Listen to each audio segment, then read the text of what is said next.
Berkenaan dengan satu cara lain untuk mengurangkan wabak ini ialah dengan suntikan vaksin. Tetapi kita dapati bahawa terlalu banyak birokrasi dalam suntikan vaksin. Mereka perlu diregister dulu, diberi tempat dan sebagainya. Dan ramai daripada orang biasa, terutamanya orang kampung, mungkin tidak ada telefon bimbit ataupun tidak tahu menggunakan telefon bimbit untuk membuat registration, dan kemudian mungkin tidak tentukan bahawa hari yang mereka patut berada untuk suntikan, mereka tidak baca betul-betul dan tidak hadir. Jadi ini bermakna bahawa ramai daripada orang yang sepatutnya disuntik dengan vaksin tidak disuntik di waktu yang ditentukan. Sebab itu kita perlu memudahkan cara-cara rakyat dapat disuntik dengan lebih cepat.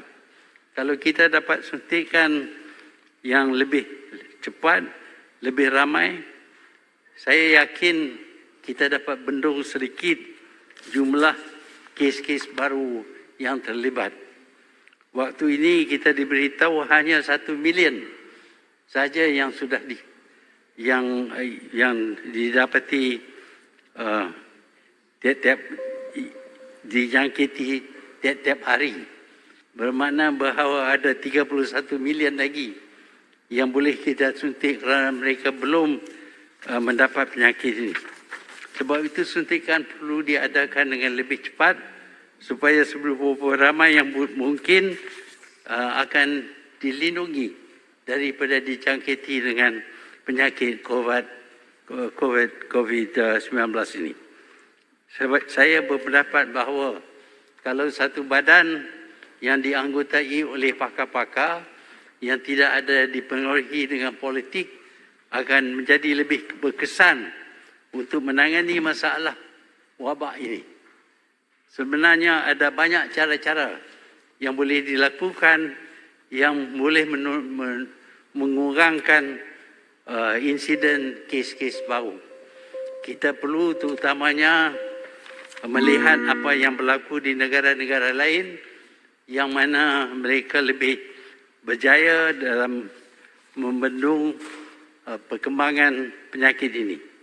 Kalau mereka menggunakan vaksin kepada lebih berjuta-juta orang tanpa masalah, tak perlulah kita nak buat ujian lagi ataupun menolak vaksin itu kerana sebab-sebab lain.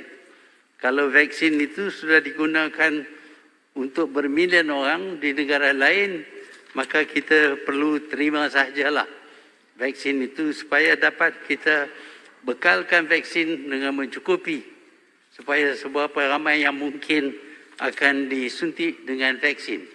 Kerana cara ini sajalah yang berkesan untuk mengurangkan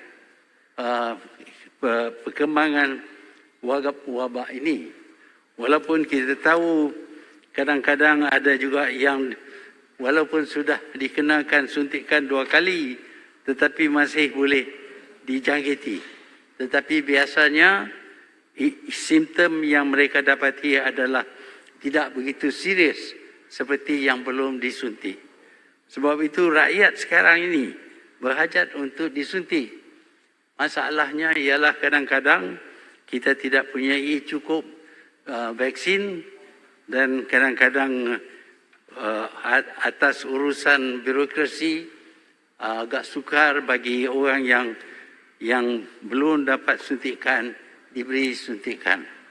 Biasanya kalau mereka datang terlalu awal dan belum ikut jadual mereka, mereka disuruh datang kemudian.